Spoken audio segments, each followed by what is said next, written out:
భర్తను అడ్డు తొలగించుకునేందుకు ప్రియుడితో కలిసి కుట్ర చేసింది, సుపారీ గ్యాంగ్ను పురమాయించింది. ఇలా ప్రతి అంశం ఈ స్టోరీలో ఒక సినిమా కథను తలపిస్తోంది. నిజామాబాద్ భర్త హత్య కేసులో బిగ్ ట్విస్ట్. 2 కోట్ల ఇన్సూరెన్స్ డబ్బుల కోసమే ప్రియుడితో కలిసి భర్తను చంపింది ఓ ప్రైవేటు పాఠశాల ఉపాధ్యాయురాలు. ఆ తర్వాత గుండెపోటుతో చనిపోయాడంటూ దొంగ ఏడుపులు నాటకాలతో అందరినీ నమ్మించింది ఆ భార్య. పోలీసుల విచారణలో అసలు నిజం వెలుగులోకి వచ్చింది. మాక్లూరు మండలం బోర్గాంకు చెందిన పల్లాటి రమేష్, సౌమ్య భార్యాభర్తలు. సౌమ్యకు దిలీప్తో వివాహితర సంబంధం కొనసాగుతోంది. భర్త తమ వివాహితర సంబంధానికి అడ్డొస్తున్నాడని చంపేసి ఇన్సూరెన్స్ డబ్బులతో పారిపోయేందుకు స్కెచ్ వేసింది. ఆగస్టులోనే రమేష్పై మొదటిసారి అటాక్ జరిగింది. రమేష్ వెళ్తున్న బైకును కారుతో దిలీప్ ఢీకొట్టాడు. అప్పుడు త్రుటిలో ప్రాణాలతో తప్పించుకున్నాడు. తర్వాత మరొకసారి ఈ అటాక్ జరిగింది. దీంతో రమేష్ ప్రాణాలు కోల్పోయిన పరిస్థితి. ఈ ఘటన నిజామాబాద్ జిల్లా వ్యాప్తంగా సంచలనం రేపింది. ఇక ఈ ఘటనతో ఒక్కసారిగా స్థానికంగా కలకలం రేగుతున్న పరిస్థితి కనబడతా ఉంది. రెండోసారి పకడ్బందీగా రమేష్ హత్యకు స్కెచ్ వేశారు. డిసెంబర్ 19న రమేష్కు నిద్రమాత్రలు ఇచ్చి గొంతు నులిమి చంపేసింది భార్య సౌమ్య, ప్రియుడు దిలీప్. ఆ తర్వాత ఎలాంటి అనుమానం రాకుండా దొంగ ఏడుపు హడావుడితో నటించింది సౌమ్య. మృతుడి తమ్ముడి ఫిర్యాదుతో శవానికి రీపోస్ట్ మార్టం చేశారు. విచారణలో హత్య చేసినట్లుగా నిందితులు ఒప్పుకున్నారు. అసలు విషయం బయటపడింది. నిజామాబాద్ జిల్లాలో ఈ ఘోరం జరిగింది. ప్రియుడి మోజులో భర్తను హత్య చేసి గుండెపోటుగా నమ్మించే ప్రయత్నం చేసింది ఓ ప్రైవేటు పాఠశాల ఉపాధ్యాయురాలు. ఆమె చేసిన ఈ దారుణం ఆలస్యంగా వెలుగులోకి వచ్చింది. నిజామాబాద్ జిల్లా మాక్లూరు మండలం బోర్గాంలో ఈ ఘటన చోటు చేసుకుంది. వివాహితర సంబంధానికి అడ్డుగా ఉన్నాడని ప్రియుడితో కలిసి హత్య చేసి చివరకు కట్టకట్టాల పాలైంది ఆ భార్య. గ్రామానికి చెందిన రమేష్ భార్య సౌమ్య ఓ ప్రైవేట్ స్కూల్లో టీచర్గా పనిచేస్తుంది. అదే పాఠశాలలో పీఈటీగా పనిచేస్తున్న దిలీప్తో ఆమెకు పరిచయం ఏర్పడి అది క్రమంగా వివాహితర సంబంధంగా మారినట్టుగా పోలీసులు చెప్తున్నారు. ఈ విషయం భర్త రమేష్కు తెలియడంతో ఇద్దరిని గట్టిగా హెచ్చరించాడు. దీంతో భర్తను అడ్డు తొలగించుకోవాలని సౌమ్య నిర్ణయించుకుంది. గత నెల 20న తన ప్రియుడు దిలీప్తో కలిసి రమేష్ను ఇంట్లోనే టవల్తో ఉరేసి హత్య చేసినట్టుగా పోలీసులు నిర్ధారించారు. తర్వాత గుండెపోటుతో మృతి చెందినట్టుగా నమ్మించి ఎవరికీ అనుమానం రాకుండా హడావుడిగా అంత్యక్రియలు నిర్వహించింది. అంత్యక్రియల సమయంలో రమేష్ మెడపై ఘాట్లు కనిపించడంతో గ్రామస్తులకు అనుమానం వచ్చింది. వెంటనే ఇజ్రాయెల్లో ఉన్న అతని తమ్ముడు కేదారికి సమాచారం అందించారు. కేదారి పోలీసులకు ఫిర్యాదు చేయడంతో కేసు మలుపు తిరిగింది. పోలీసులు మృతదేహాన్ని వెతికి తీసి విచారణ చేపట్టారు. అక్రమ సంబంధానికి అడ్డు వస్తున్నాడన్న కారణంతోనే హత్య చేసినట్లుగా సౌమ్య ఒప్పుకుంది. ఈ కేసులో సౌమ్యతో పాటు మరో 5 నిందితుల్ని పోలీసులు అరెస్ట్ చేశారు. ఇక 13 సంవత్సరాల వైవాహిక బంధం, 3 పిల్లలున్నప్పటికీ భర్తను హత్య చేసిన ఘటనపై గ్రామస్తులు తీవ్ర ఆగ్రహం వ్యక్తం చేస్తూ నిందితులకు కఠిన శిక్ష విధించాలంటూ డిమాండ్ చేస్తున్నారు. ఈ మొత్తం వ్యవహారంలో రీపోస్ట్ మార్టమే కీలకంగా మారింది. మృతుడి తమ్ముడు ఇచ్చిన ఫిర్యాదు మేరకు రీపోస్ట్ మార్టం చేయాలనే డిమాండ్తో మళ్ళీ శవాన్ని వెలికి తీయడంతో బండారమంతా బయటపడింది. అయితే ఈ ఘటనపై గ్రామస్తులు ఆగ్రహం వ్యక్తం చేస్తున్నారు. 13 సంవత్సరాలు కాపురం చేసిన భర్తను, పిల్లలున్న ఆ భార్య పరాయి వ్యక్తి మోజులో ఎంత కిరాతకంగా హత్య చేసిందో స్థానికంగా చర్చనీయాంశంగా మారింది. అందరూ ఆమెను చీకొడుతున్నారు, ఆమెను కఠినంగా శిక్షించాలని కోరుతున్నారు. ఒకసారి ఈ ఘటనకు సంబంధించి అతని బాధితురాలి మరదలు మాట్లాడింది. అలాగే పోలీసులు కూడా ఈ ఘటనపై స్పందించారు. ఒకసారి చూద్దాం. మాది విలేజ్ బోర్గంకే, మాక్లూర్ మండల్. అయితే ఇక్కడ మా బావ చనిపోయిండు. అది హార్ట్ అటాక్ తోటి అని చెప్తే మేము అట్లనే నమ్మేసినాం సార్. తర్వాత వాళ్ళ తమ్ముడు మా ఆయన ఇజ్రాయెల్ నుంచి నాకు మా అన్న డెత్ మీద కొంచెము అనుమానం ఉంది సార్. ఆన్లైన్లోనే కంప్లైంట్ చేసిండు సార్కి. వాళ్ళు వచ్చి ఎంక్వైరీ చేసి తర్వాత అన్ని కనుక్కున్నారు. పోలీసులు కూడా వచ్చి చేసుకున్నారు. డెడ్ బాడీని తీయడం జరిగింది. తీసిన తర్వాత పోస్ట్ మార్టం అయిన తర్వాత ఈమెను తీసుకుపోయి ఎంక్వైరీ చేశారు. ఎంక్వైరీ చేస్తే చెప్పింది ఆమెని. మార్నింగ్ 6:30కి తెలిసింది మాకు ఆయన చనిపోయిండని. వెళ్ళి చూసిన తర్వాత మనిషి మొత్తం చనిపోయి ఉన్నాడు. డాక్టర్ వచ్చిండు. డాక్టర్ వచ్చిన తర్వాత చెకప్ చేస్తే ఇక్కడ కొంచెం ఇట్లా అన్నగానే ఇక్కడ ఒక ఘాటు ఉంది, ఇటు ఒక ఘాటు ఉంది.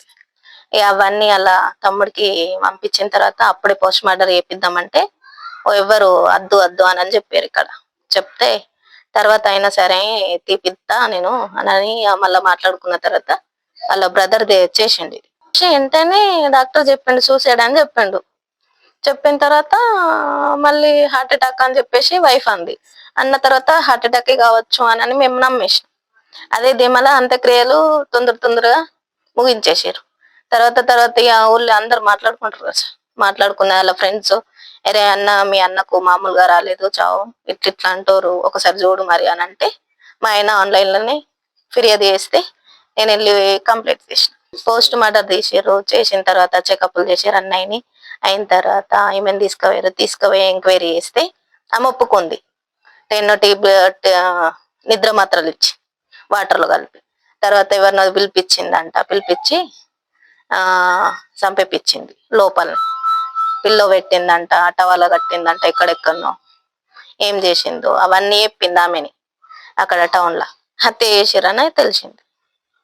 ఆయనకు చనిపోలేదు, మామూలుగా చనిపోలే, మర్డర్ అన్నట్లు తెలిసింది. తర్వాత ఆ బాడీ మొత్తం తీయకపోతే మాత్రమే నిజము చచ్చిపోతుండే, సమాధి అవుతుండే అక్కడిని. గత నెల 22/12/2025 మాక్టూర్ పోలీస్ స్టేషన్కి ఒక కంప్లైంట్ రావడం జరిగింది. పల్లాటి అనిత అని చెప్పేసి ఆమె కంప్లైంట్ ఇవ్వడం జరిగింది. వాళ్ళ కో బ్రదర్ ఎవరైతే ఉన్నారో రమేష్ అని చెప్పేసి 19వ రోజు డిసెంబర్ అనుమానాస్పదంగా చనిపోయినాడు. అతని అంత్యక్రియలు హడావుడిగా చేశారు, మాకు అనుమానం ఉంది అతను మృతిపైన అని చెప్పి మనకు కంప్లైంట్ రావడం జరిగింది. దానిపై మనం అనుమానాస్పద మృతి కింద కేసు నమోదు చేసుకొని దర్యాప్తు ప్రారంభించాం. దర్యాప్తులో భాగంగా 24వ రోజు ఏదైతే బాడీని వీళ్ళు పాతిపెట్టడం జరిగింది, దాన్ని ఎగ్జిక్యూటివ్ మెజిస్ట్రేట్ తర్వాత డాక్టర్స్ టీమ్ ఆఫ్ డాక్టర్స్ సమక్షంలో టోటల్గా బాడీని మనం పోస్ట్ మార్టం చేయడం జరిగింది. పోస్ట్ మార్టం చేయడంతో మనకు కొన్ని అనుమానాలు అనేది వచ్చింది. దాంతో మొత్తం టోటల్గా మనం ఆ సీన్ని ఏ విధంగా జరిగిందో దాన్ని రికన్స్ట్రక్షన్ చేసినప్పుడు కొన్ని అనుమానాలు వ్యక్తమైనప్పుడు మనము ఇంట్రాగేట్ చేసినప్పుడు ఎవరైతే మెయిన్ అక్యూజ్డ్ ఉన్నారో సౌమ్య అని చెప్పి, ఈ డిసీజ్డ్ వైఫ్, వీళ్ళకి మ్యారేజ్ జరిగింది, 3 పిల్లలు ఉన్నారు. ఈ సౌమ్య గత 4 నెలలుగా ఈ రమేష్ని చంపాలని ప్రయత్నం చేస్తూ ఉంది. సౌమ్య ఈమె కాకతీయ ఒలింపియాడ్ స్కూల్లో పనిచేస్తున్నప్పుడు దిలీప్ అనే వ్యక్తి పరిచయమైనాడు. అతను అక్కడ పీఈటీగా పనిచేస్తున్నాడు. వీళ్ళిద్దరి మధ్య సంబంధం ఏర్పడింది. ఇది ఇంట్లో తెలిసినప్పుడు కొంత గొడవలు జరగడం, దాంట్లో ఆమెను కొట్టడం ఇట్లాంటివి జరిగినప్పుడు ఇతన్ని ఏ విధంగా అయినా ఎలిమినేట్ చేయాలి అనే ఉద్దేశంతో ఆ దిలీప్తోని మాట్లాడి ఒక 4 నెలల కిందట అంటే ఆగస్టు 12వ తారీఖు రోజు ఒక కారుతో దిలీప్ వాళ్ళ బ్రదర్ అభిషేక్ కలిసి ఇతను బైక్ పైన పోతున్నప్పుడు ఇతన్ని యాక్సిడెంట్ చేయడం జరిగింది. అప్పుడు అతనికి మైనర్ ఇంజురీ అంటే ఫ్రాక్చర్ అయినాయి, గ్రీవియస్ ఇంజురీస్ అయినాయి, చనిపోలేదు. 15 రోజులు హాస్పిటల్ ఉన్న తర్వాత మళ్ళీ డిశ్చార్జ్ అయినాడు. ఇతను చనిపోలేదు, ఏ విధంగా చంపాలని మళ్ళొకసారి ఆమె ప్లాన్ చేయడం జరిగింది. స్లీపింగ్ పిల్స్ ఇచ్చింది, కానీ అప్పుడు కూడా కాలేదు. ఆ తర్వాత మనకి 14th రోజు డిసెంబర్ రోజు వీళ్ళు ప్లాన్ చేసుకున్నారు ఏ విధంగా చంపాలి అనే ప్లాన్తో. ఆమె ప్లస్ వాళ్ళ సౌమ్య తర్వాత దిలీప్ తర్వాత దిలీప్ బ్రదర్ అభిషేక్ కలిసి ప్లాన్ చేసుకొని 3 కలిసి ఏ విధంగా చంపాలనే ఉద్దేశంతో ఒక ఆమె దగ్గర ఉన్న రింగ్ను ముత్తూట్ ఫైనాన్స్లో తాకట్టు పెట్టి 35,000 రూపాయలు అభిషేక్ వాళ్ళ ఫ్రెండ్స్ సర్కిల్లో ఒక 4గురిని ఎంగేజ్ చేసి సుపారీ ఇవ్వడం జరిగింది. యాజ్ పర్ దర్ ప్లాన్ ప్రకారం 19th రోజు వీళ్ళు చంపాలి. 19th రోజు ఎవరైతే సుపారీ తీసుకున్నారో వాళ్ళు ఎవరు కూడా రాకపోయేసరికి ఈ సౌమ్య వీళ్ళని ప్రెజరైజ్ చేసి దిలీప్ తర్వాత అభిషేక్ ఇద్దరు కూడా ఆమెను ఇంటికి పిలిపించుకోవడం, వాళ్ళిద్దరు కూడా రావడం. అతను ఆల్రెడీ ఆమె అతనికి స్లీపింగ్ పిల్స్ ఇవ్వడం వల్ల రమేష్ ఆల్రెడీ అన్కాన్షియస్లో ఉన్నాడు.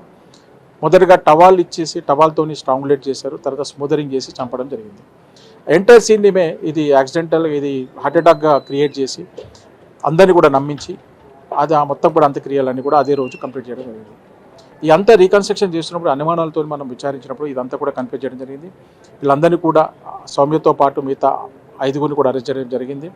ఒక మోసిన్ అబ్స్కాండింగ్ ఉన్నాడు, మిగతా అందరినీ కూడా నిన్న రిమాండ్కి తరలించడం జరిగింది. దీంట్లో వాడిన 35,000 రూపాయలు తర్వాత బైక్ తర్వాత కార్ అన్ని కూడా సీజ్ చేసి కోర్టుకు పంపించడం జరుగుతుంది. వాస్తవానికి ప్రియుడు దిలీప్తో కలిసి గతేడాదే ఆమె భర్త హత్యకు కుట్ర పడింది. గతేడాది ఆగస్టులోనే దిలీప్ అతన్ని కారుతో ఢీకొట్టి చంపాలనుకున్నాడు, కానీ ఆ ప్లాన్ ఫెయిల్ అయింది. తర్వాత ఈసారి పక్కాగా ప్లాన్ చేసుకున్నారు. ఏకంగా భర్తను చంపేందుకు సుపారీ గ్యాంగ్కు డబ్బులు ఇచ్చేందుకు తన చేతి ఉంగరాన్ని కూడా తీసి ఉంగరాన్ని తీసేసి ఆ వచ్చిన డబ్బుతో సుపారీ గ్యాంగ్కు డబ్బులు ఇచ్చింది.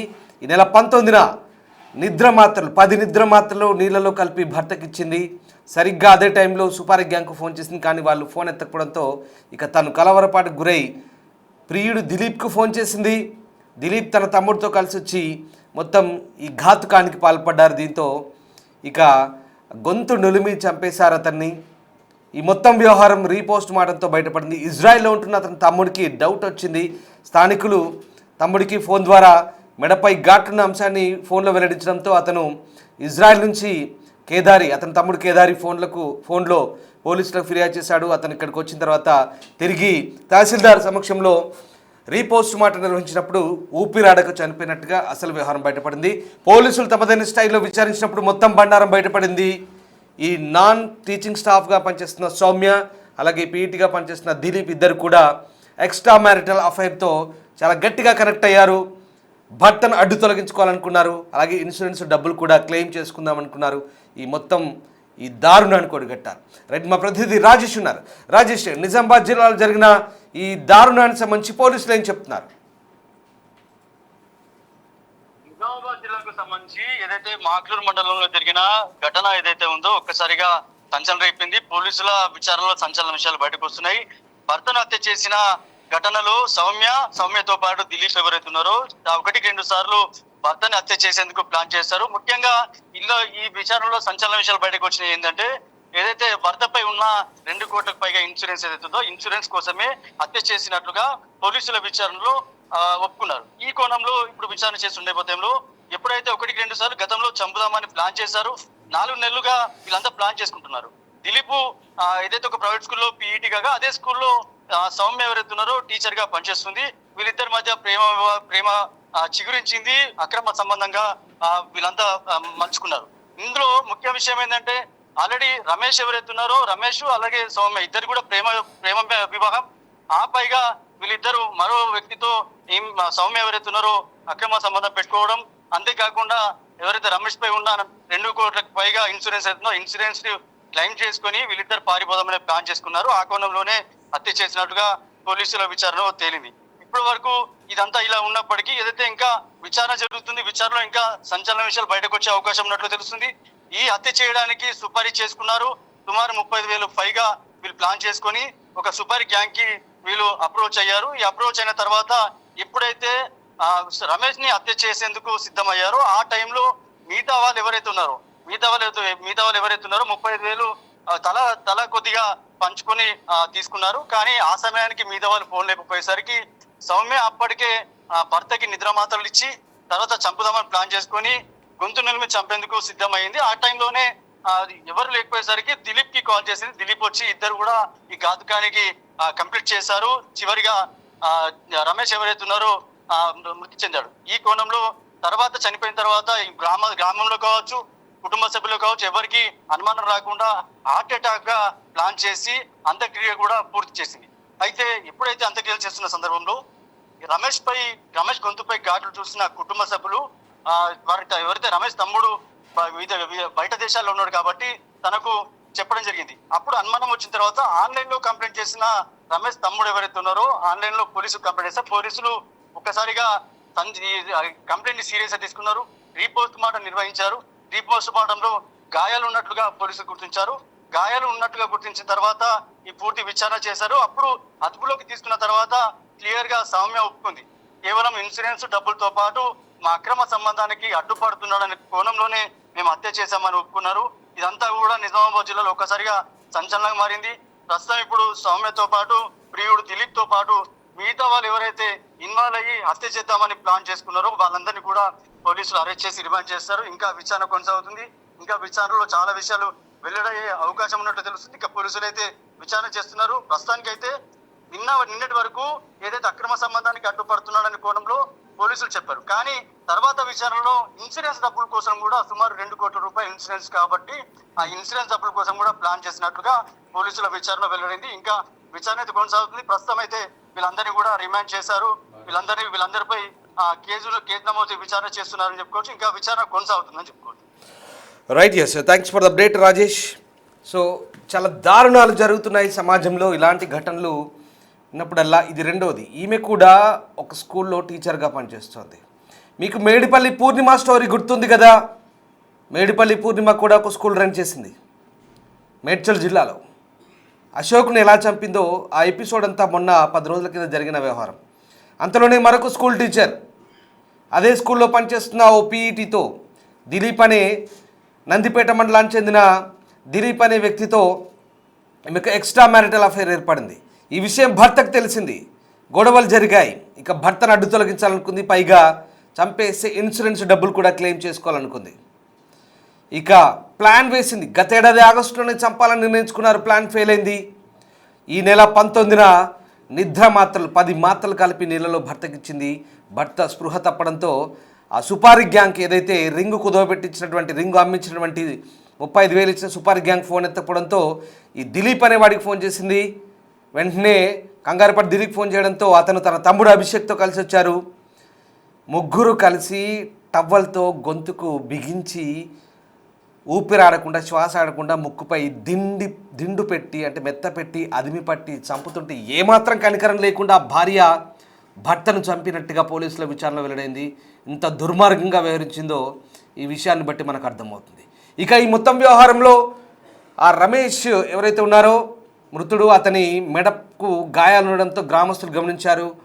ఇజ్రాయెల్లో ఉంటున్న అతని తమ్ముడు కేదార్కు ఫోన్ చేసి చెప్పడంతో అతను 21వ తారీఖున ఊరికి వచ్చాడు. మక్లూరు పోలీసులకు ఫోన్ చేశాడు. మక్లూరు పోలీసులకు కంప్లైంట్ చేయడంతో వాళ్ళు తహసీల్దార్తో కలిసి రీపోస్ట్ మార్టం చేశారు. ఇది సాధారణ మరణం కాదు, ఊపిరాడక చంపేసిన మరణమని పోలీసులు నిర్ధారించారు. అప్పుడు తమదైన స్టైల్లో విచారించినప్పుడు ఈ సౌమ్య మొత్తం వ్యవహారం ఒప్పుకుంది. ఎంత దుర్మార్గంగా వ్యవహరించిందో అప్పుడు మొత్తం బండారం బయటపడింది. అసలు ఏం జరుగుతోంది? సమాజంలో ఒక మంచి వృత్తిలో ఉండి 10 మందికి విద్యాబుద్ధులు బోధించే ఉపాధ్యాయులుగా పనిచేస్తున్న టీచర్లు ఎందుకు ఇలా మారుతున్నారు?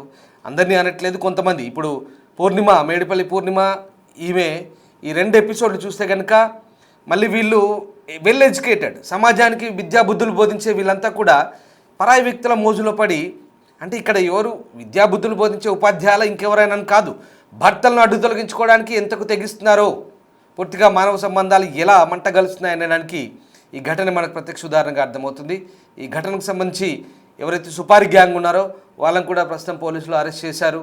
మొత్తం వ్యవహారంలో ఇప్పుడు సౌమ్య, అతని ప్రియుడు దిలీప్, అతని తమ్ముడు అభిషేక్ వీళ్ళందరినీ కూడా అరెస్ట్ చేశారు. ప్రస్తుతం పోలీసులు వీళ్ళందరినీ కూడా రిమాండ్ చేశారు. ఇంకా ఘటనపై దర్యాప్తు కొనసాగుతుంది. మొత్తం మీద ఈ ఘటన నిజామాబాద్ జిల్లాలో కలకలం రేపింది. భర్తను అడ్డు తొలగించుకునేందుకు ఆ భార్య చేసిన ప్రయత్నాన్ని స్థానికులు విస్మయం చెందారు. అది తెలుసుకొని ఆమెను కఠినంగా శిక్షించాలని డిమాండ్ చేస్తున్నారు.